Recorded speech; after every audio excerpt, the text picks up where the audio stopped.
A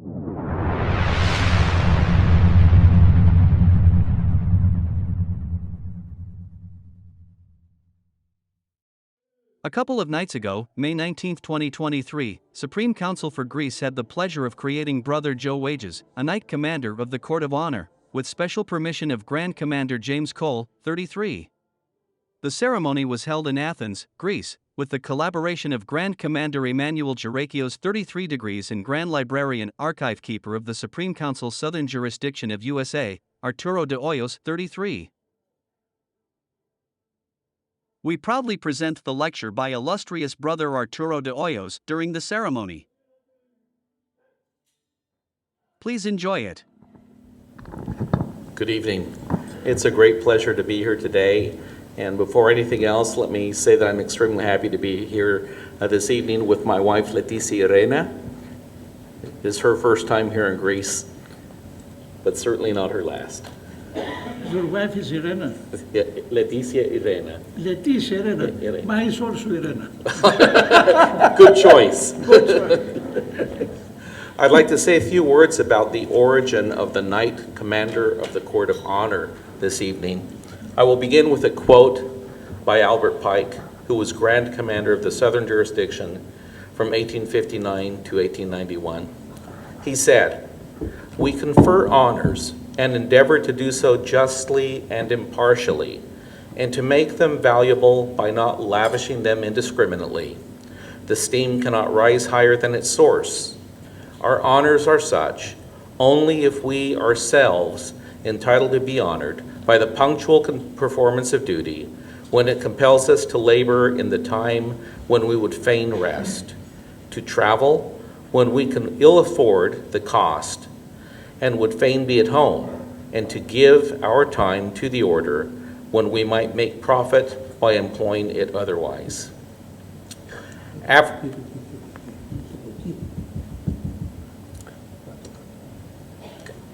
After completing his long and arduous task of rewriting the rituals and publishing Morals and Dogma, the next particular enterprise which appears to have engaged Pike's attention was the creation of a body to include those who should have rendered special or extraordinary services to the right, so as to act at once as a spur and incentive to princes of the royal secret and honorary inspectors general, because under our former system, the possession of the 33rd degree, conferred with too little discrimination, was ceasing to be evidence of merit or any honorable distinction, and because it was greatly desirable that it should be at once distinctly understood that that high degree must be earned before it could be had, that it would no longer be conferred on unknown persons at the caprice or by the favor of a single inspector general,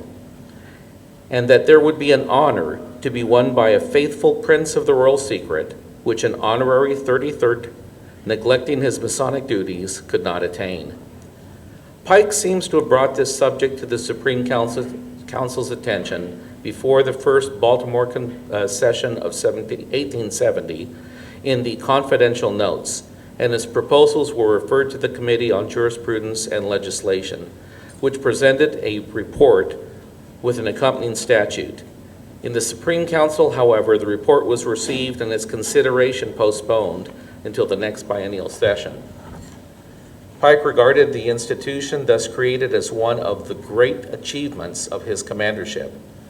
The statute, which had been thus enacted, and which was incorporated with certain additions, provided for an organization of those who have deserved well of the ancient and accepted Scottish rite, as originally reported, as it was to be composed of sublime princes of the royal secret. But to these were added, in a revision of 1878, inspectors general, active, emeritus, and honorary. As officers of the Court of Honor, it was provided that the Grand Commander should be its prefect, the Lieutenant Grand Commander pro-prefect, and the first Grand Cross recipient from a state, the praetor, therein with the Commander-in-Chief of the Grand Consistory, if also a recipient, as praetor honorary, to preside over sessions of the court, which were to be concurrent with those of the Supreme Council, a legate Grand Cross was to be designated by the Grand Commander, and authority was given to adopt rules of order and statutes, and to propose to the Supreme Council legislation, which the Grand Cross members would be heard to explain. The Court of Honor, established for those brethren who have well deserved of the right, shall be composed of the Sovereign Grand Inspectors General, the Emeriti and Honorary members of the Supreme Council, the Grand Crosses, and the Knights Commanders. Members of the lower rank are styled Knights Commanders and were to be nominated from those who, by zeal, devotion, and active service, deserved well of the ancient and accepted Scottish rite. Grand Commander Pike gave a lofty interpretation to this. He said, "I would never thereafter vote for anyone, however dear to me and valued by me, to receive the decoration of Knight Commander in the hope and expectation or service to be rendered to the right in the future, or because of his standing in any other right, or to have the benefit of the luster of his name, but only for actual and valuable services rendered, and zeal and devotedness to the right, and also as a solemn pledge that I would not vote for anyone without ample proof of his deserving the dignity as a reward for such services and zeal." By 1886, he had become convinced that we have proposed and reported on and voted for and elected too many brethren to be Knights Commanders of the Court of Honor who were not entitled to it by the letter or spirit of the law. Many have been proposed without any statement of the services entitling them to the honor, have been reported formally upon without any evidence of such services, and have been elected because one of us has not been willing to seem ungracious to another. I do not exonerate myself, but I intend hereafter to comply with the law and to endeavor to see it complied with. This rank now became a prerequisite to the 33rd degree, but as Pike observed, saying, "It does not at all follow, that every Knight Commander is to become a 33rd. At the present session, it may be necessary to make a very few Knights Commanders 33rds at once. After this session, I think that no Knight Commander should become a 33rd until he has held the former dignity 2 years and has, by faithful service during that time, shown that he deserves it. The 32nd or 33rd who does not encourage the subordinate bodies by his presence and assistance does not deserve the honors that he wears. And so you have determined by your resolution in regard to affiliation. And so every 33rd is told when he receives the degree."